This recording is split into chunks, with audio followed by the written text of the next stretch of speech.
So how did it feel to have Bruce Lee as your dad? Wouldn't you be amazed if that was actually? No, yeah, it'd be good. You said, I want my son to play flute. This martial arts crap just isn't It's very bad for the back. Yes. Yeah. Well, so's the flute. So's the flute. Flute, yeah. And the shoulder and everything. You're a wreck by the time you're 40. You only weigh the size, as much as a mouse, but it kills you. Right. How old were you when you started playing? 19. Really? That late? Yeah. That's incredible. Wow. Everybody should know that you could start that late if you got some talent. Wow. How did you come? What were you doing for the first 19 years of your life? Having a good time.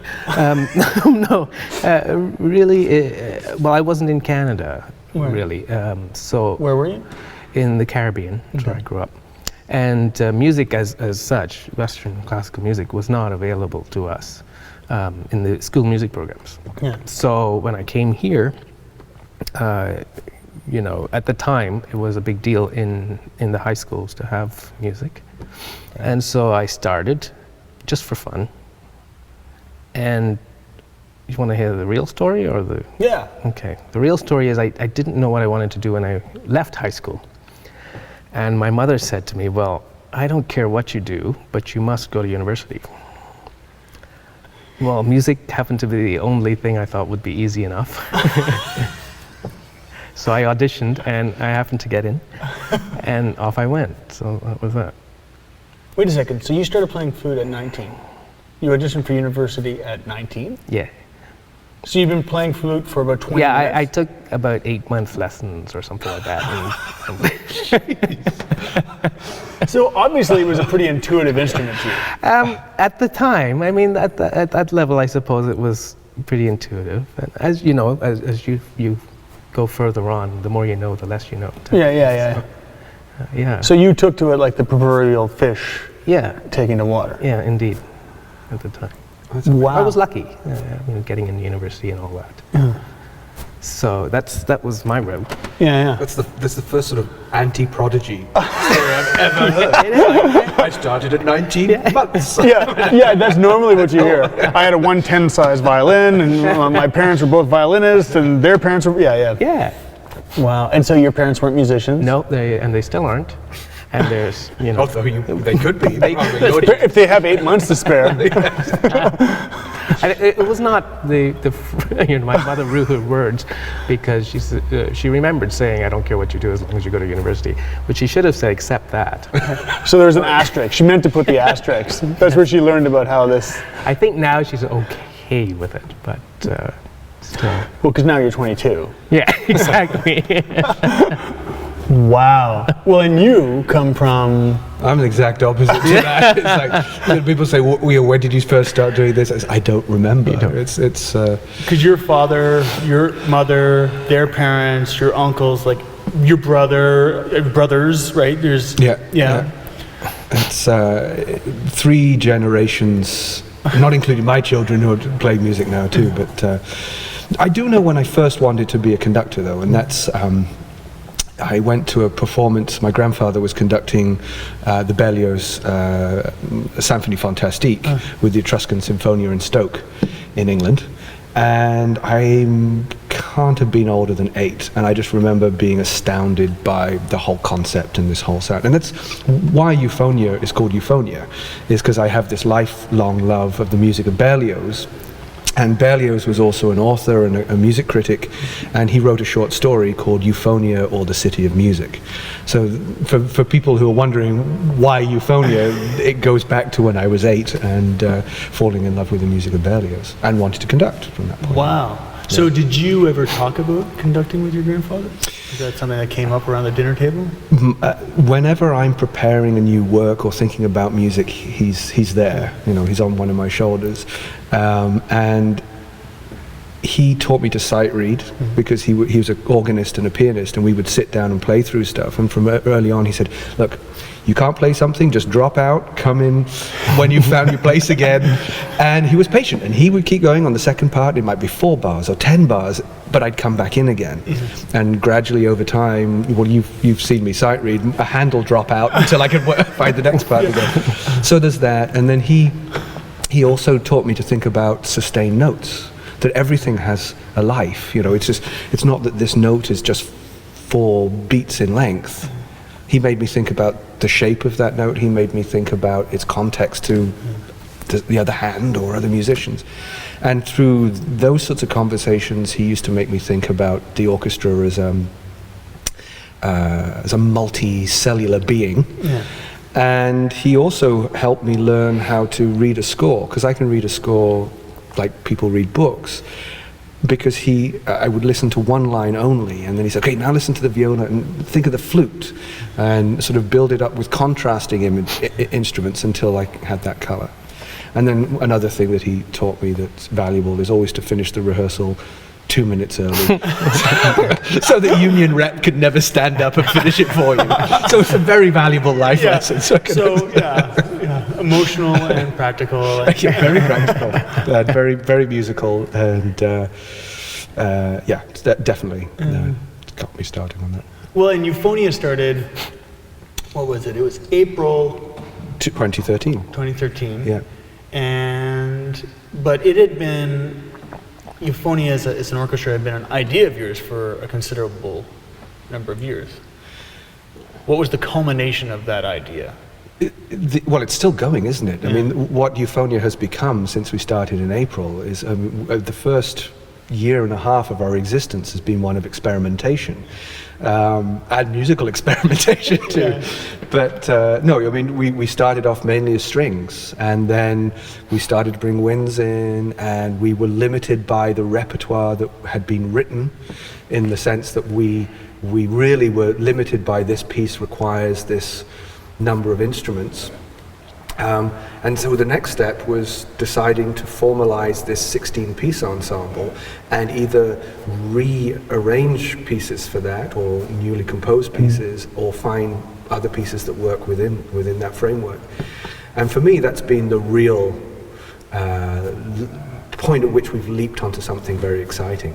The first year was exciting in its experimentation, but now the point that we're at with this present ensemble and its makeup is wonderful, and I think really quite unique as a core ensemble.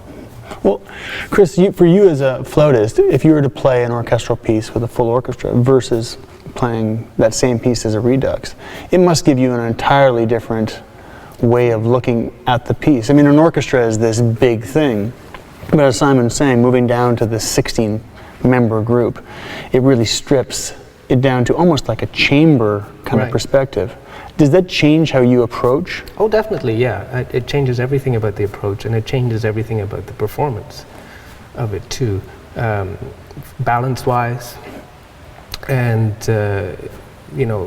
because it's a redux part, there's a lot of stuff in there that actually doesn't exist in the larger orchestral version.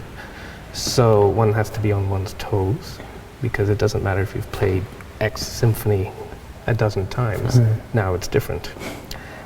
So there is that, and that's quite not just challenging, but it is challenging, but it's challenging in a good way. It's a quite exciting thing to do. It's like a rediscovery of an old familiar friend. And in that sense, it's very exciting to play. But yeah, it does change everything. It changes how I play, how I'd approach a piece. Dynamics are different, and even smaller little details like coloring a note would be different in a larger group than in a smaller one. But you get that sense when you're actually there doing it, how to fit in, or Are you aware of the contrapuntal aspects of the music? Because that textural element that you have, that broad sound, is changed to a very focused sound. One of the interesting things is that for instance, when I prepare a part in the orchestra of a symphony or something like that, I actually work from the score in practicing it, not the actual flute part. So, and like with flute and piano stuff, same thing. If you work from the score, you get an idea of everything that's in there. But in a large group, even though you may know something is happening at that time, you're not necessarily going to hear it. Right. And that can sometimes be a bit of confusion. But when you're dealing with a smaller chamber ensemble, everything is quite clear. And so it's more comforting in that sense, because you don't get surprised as much. Well, and you've been working on the Sibelius 3 reduction right now. How have you found going from here's a work, the symphonic piece, you're looking at it as a conductor, you're looking at it as an arranger, and then you're making decisions. How am I going to cut something out? How am I going to work it in? What's the most important part of a line? Because presumably as a conductor, you're often looking at, I'm going to bring a certain thing out, I'm going to accent it. But now you're actually choosing it. You're Right. focusing in. So how are you making these decisions as you look at the Sibelius? Part of the looking at the sort of combination or the comparison of the two versions, the full version and the chamber version, it's a bit like American football and hockey. You know? But American football has so many extraneous players that they have to find a job for, and you know, hockey, the only people on the ice, you know, they have something to do. Yeah. You know, there's nobody is wasted, and so sometimes you're looking at some of these massive, because there's only so many notes in a chord. Of course, yeah. So you're going up this and you're thinking, well, do we really need these other four instruments playing the same note? So some of it is as simple as that, as looking at the harmonies of it and paring it down to the bare minimum of what his idea really is. Then it becomes fascinating, because what is it that we're actually hearing as a combination of notes? When we hear two flutes and two clarinets in that situation, how much of the second clarinets are we hearing? I'm thinking when the flutes and the clarinets are playing the same thing, Of course, yeah. or maybe an octave apart. So choosing which you're going to keep and in what octave, and that sort of balance. It's rather like choosing, taking somebody's verbose writing with, you know, everything has 5 adjectives. Which adjective actually says what we want to say in this context? Yeah. In the case of the Sibelius 3, I'm taking an interesting approach, because on the one hand, I'm looking at the full score. And then on the other hand, I'm looking at Sibelius's own forehand piano transcription. So he did a version of the symphony for 2 pianists at 1 piano. So of course in that, he's already stripped away any of the extraneous elements. So I'm kind of approaching our version from 2 extremes, the piano version and the full orchestral version. Well, and that's what I was thinking about, because you had mentioned to me there was a moment where you were thinking, oh, you know, what am I going to do? What notes am I pulling out? How am I going to treat this passage? And then you looked at his, and he just took it out. Yeah. Yeah. Which is fascinating. You realize how much great orchestral writing is for the orchestra, giving the orchestra something to do, but the fundamental musical idea is actually stripped down to something that is beyond just randomly coloring. It's a more fundamental, it's almost like expressing a dramatic narrative. This is a tragedy, as opposed to all of the things that the author uses to bring out that sense of tragedy. So the nice thing about the size of our group now, I think, is that we're somewhere in between that. So we can approach the colors of a full orchestral score, but we can also have the clearly defined lines of the piano reduction. You know, I've made before the analogy between romantic painting and the etchings that were made of those paintings. You know, particularly Hogarth, where he, to have mass production of his paintings, they made etchings of those paintings. It's just down to lines, black lines on white paper. No longer do you have the color that you have in the painting. And I find those etchings as exciting, if not in some cases more exciting. And we're doing a similar thing with the music here, sort of stripping it down to a more limited palette, but no less exciting palette of colors. No, I like the analogy of a musical etching. Yeah. Yeah. Well, let's talk a little bit about Euphonia, where we are now, what we're doing. What's the plan for this season? What are the kind of things that we would like to do?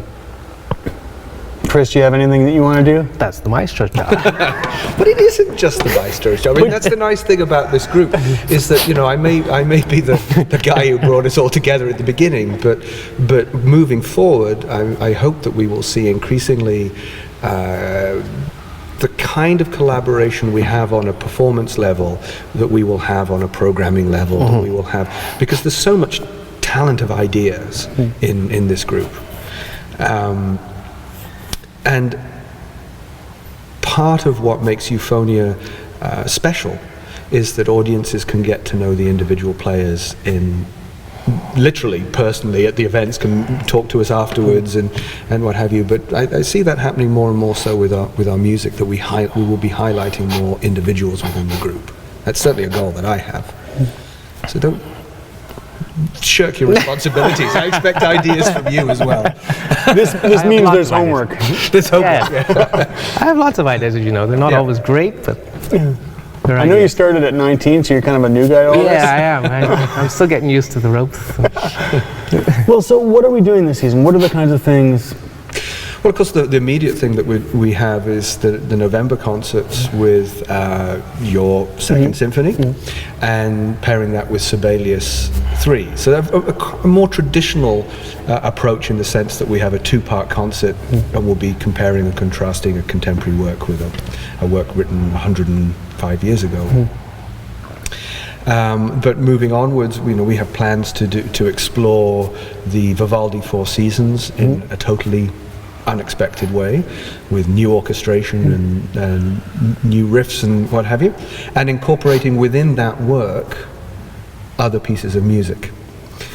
So expanding the Four Seasons to the full performance, and then between movements there will be surprises. The whole thing will be surprises. And then what else? We've talked about so many things. Well, we talked about doing a similar type thing with the planets, with too. the planets, exactly. Exploring that.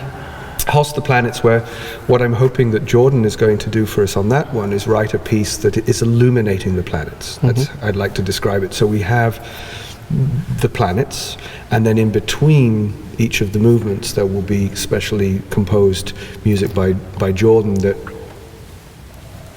illuminates them. And we may incorporate other forms of media into that. We've discussed other things that could happen with that. I think the thing that has been striking about me being in Euphonia is it's really interested in connecting with the audience, and it really wants to develop a relationship with the audience that, in a sense, makes them members of the orchestra. So, for the people watching this, I think it'd be good to talk about what role they can play, how they can be a part of Euphonia, because we're talking about being an orchestra in the traditional sense of it's grounded in a community, it's grounded in a time, it's grounded in a place. It's not trying to simply be an historic institution, it's not trying to be a museum piece.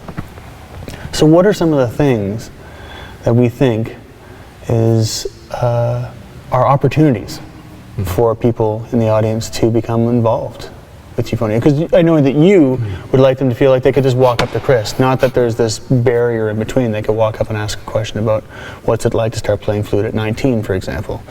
And they can. And they can. Hey, I'm 19. So what are some of the things along those lines that we can help people realize that the door is open to Euphonia? Right. Well, I think you've hit the nail on the head with the way that you introduced that question, which is, in the past, musicians have been very much valued members of a community, right the way back to the very earliest human societies. Musicians provided spiritual, religious meaning to life's ups and downs. We still do that, but we do it in a much more faceless way than has been the case in the past. And so I think that at the very basis of what I see happening between the orchestra and Euphonians at large is this one of communication, and that we live in a time where there is no reason to feel intimidated by what we have to offer. Just feel free to ask those questions, whether that be online, whether that be personally at a performance. I want us to be a group that is conscious of being approachable, unless that makes us self-conscious. I'm excited by the fact that I don't know things, that I don't know what will come out of these relationships. I think we're building a relationship in this church, in this community. I want to listen to people. If they will speak to us and come up with ideas or questions that we can act upon, I want to hear that. Not worrying about us necessarily having a grand plan at this stage. Some wise man told me just to let things happen. Jordan. But no, I think that's exciting, and I think that the strength is in the community element. We'll provide and we will change as we get to know this community better. I mean, that might sound wishy-washy, but it isn't. It isn't meant to be. I'm just saying we do have plans, but we also have the desire to have those plans change on us as we get to know our community better. Yeah, everybody has some input, not just people actually playing in the ensemble, but everybody that is involved in some way, whether it be a passive listener or volunteering or something like that. But everybody has an idea as to what might happen, and I think that's one of the wonderful things, because in a traditional setting, let's say, in a large organization, there really isn't a path for someone sitting in the audience who has an idea to get that idea across to anyone, and never mind it coming to actual fruition. So when it's sort of on grassroots and down to earth and more immediate, where, you know, if we're sitting right here and you can ask a question or have an idea and it would be seriously considered. I mean, that's the living art. Well, I mean, I find in a very simple way, the number of people that come up to me on subways and streetcars when I have a double bass, it's amazing. They ask me questions. What is that? How does it work? How do you carry this around? How heavy is it? All of these different things. Because I think people are curious. I think people see things and they have questions. But I think there has been a context set up that has made classical music seem like you shouldn't ask questions because that's exposing your ignorance or something. And that has really, really hurt the music. It's made people think that there's a way they're supposed to act as opposed to there's the thing they're supposed to experience. And that's hugely problematic for any art form. It means it dies. Right. And so certainly for me, it's getting the music outside the box. Saying this is clay that we shape, this is clay that we mold. This isn't something we sit and look at. So it's great what we're doing in that regard. And I think that there are things that we can do practically. I mean, it would be lovely for us to build a choir to be able to do works with. Well, why not do it in this community? We have schools in this community. We have hospitals in this community. I mean, there's a lot of opportunities for us to be of service in this area, and it's just going to take the communication getting broader. I think that's a very important concept you just brought up, of being of service, which is exactly what any arts organization actually is a service organization. And so it gives something or provides something to the community, whether it be a town or city or region that it's in, which is a little bit of a different mindset than this is what we do, come and see us. We must change it. We must change to be of service. And I think we can serve our society at many levels, but I particularly think that music has a powerful role to play in mental health support. I mean, I think that's one of the greatest things about music, is it allows us to have wonderful outlets for emotions. It allows us to deal with some of life's more difficult moments in both a personal and perhaps even in a social way. We know that music affects people with all sorts of brain disorders, can provide solace and support and even physical benefits to people. And being in a community like this just gives us very real opportunities to explore these more abstract ideas.